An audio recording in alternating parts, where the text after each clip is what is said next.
Alright, three students, right? So we are beginning with the topic on evolution, and we will start with the tracing of human ancestry. Alright, so if you take a look at the entire topic for evolution, there are 5 learning outcomes.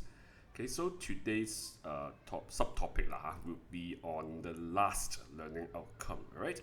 And for the other learning outcomes, right, if you take a look at learning outcome D, right, I will not be lecturing you on that because it is really a repeat of the H2 syllabus, right? You have learned all the biomolecules, you have learned their significance, you have learned the processes in which they are synthesized already, right, in the normal H2 syllabus. All right, so I won't be touching on that. But of course, you can still be tested on that, just that I'm not going to have a lesson on learning outcome D, right? Then for the subsequent sessions, I have 3 more sessions with you after this, and I will go through the rest of the learning outcomes. Okay? So for today, right, the lecture or the lesson really is more focused on the types of DNA analysis, why we use the mitochondrial DNA and Y chromosome, and the mitochondrial Eve and Y chromosomal Adam that is mentioned in the learning outcome, right? So I'm not going to talk about what is the genographic project. You should have watched the video uploaded already. Okay, so that would give you a good idea of what is the project about. Okay, so looking at DNA analysis, right, we are going to use this to trace the human ancestry, how humans arised, and how from Africa, right, the different lineages has moved across the entire globe.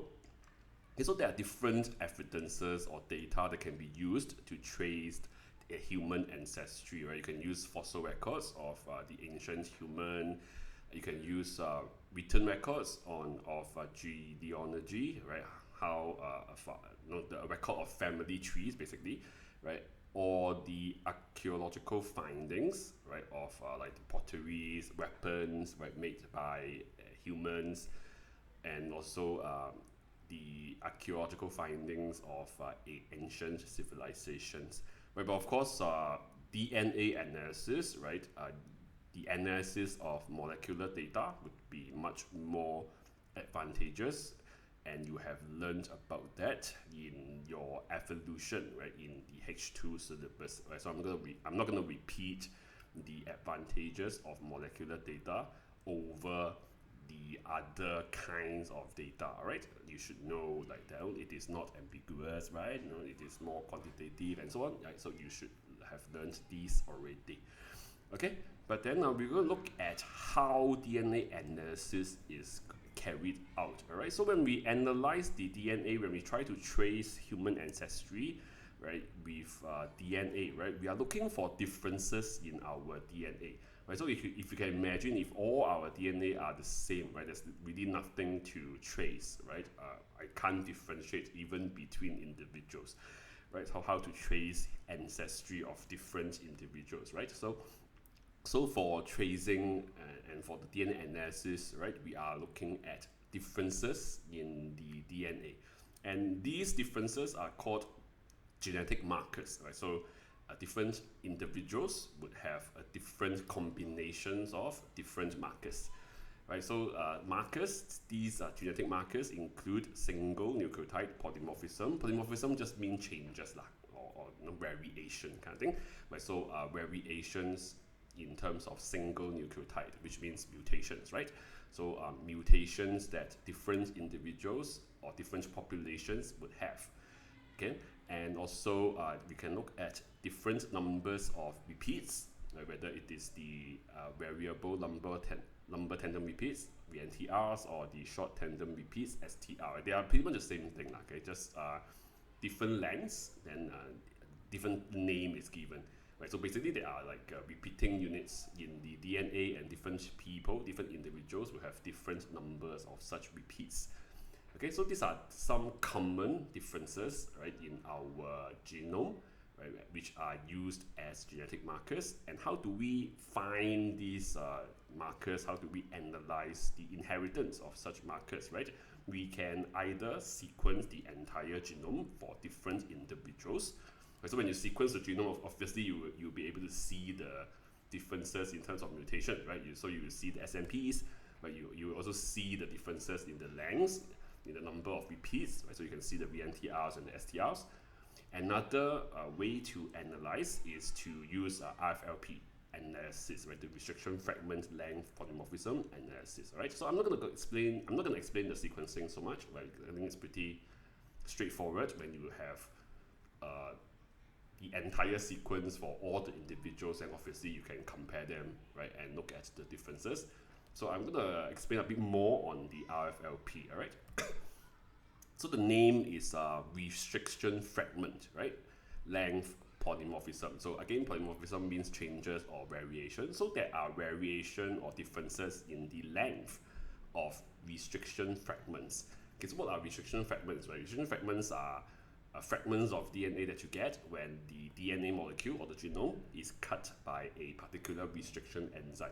A restriction enzyme is an enzyme that recognizes particular sequence in the DNA and would do a cut in the DNA at these specific sequences. Right, so the specific sequences are known as restriction sites. The enzymes that cut at the restriction sites are the restriction enzymes. The products, the fragments after cutting, is called the restriction fragments. Right, so there are differences in the length. So restriction fragments length, polymorphism. Alright, so the differences is not just in the length, it's also in the number of restriction fragments. Okay, so later I'll give some examples and you understand it a bit better. Alright, so there are two kinds or two different reasons why there are differences in the number and length of restriction fragments. Right, the first is looking at the SNPs again.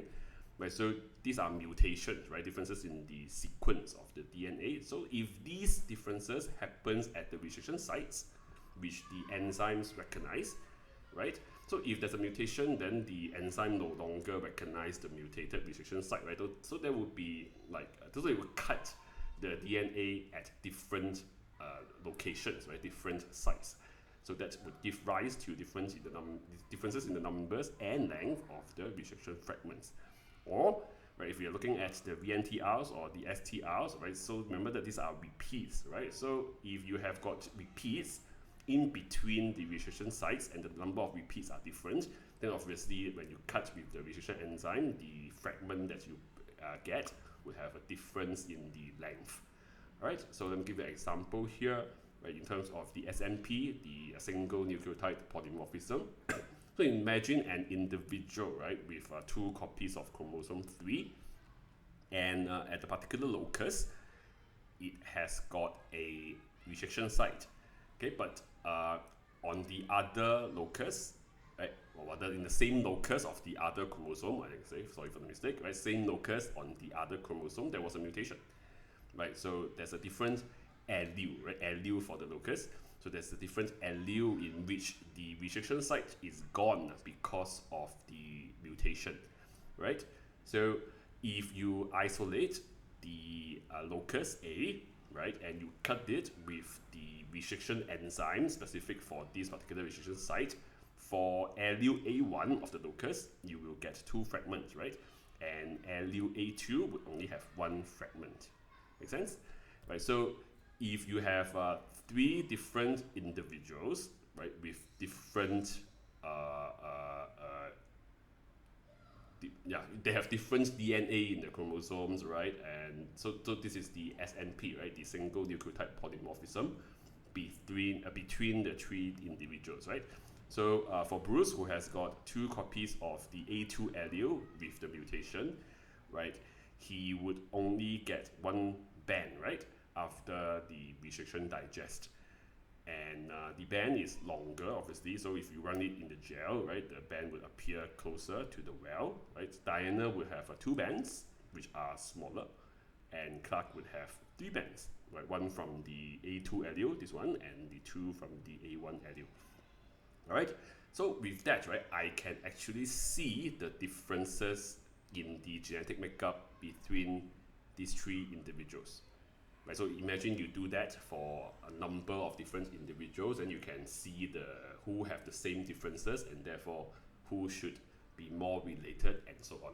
Right, so with that, I can trace the ancestry. Right, imagine I can do it on some older individuals who may happen to be the parents of Bruce or Diana or whatever. Right, so if you can, so instead of sequencing the entire genome, right, I just have to isolate this particular genetic marker, and I can already differentiate between the 3 individuals. So imagine you do that for a number of different genetic markers.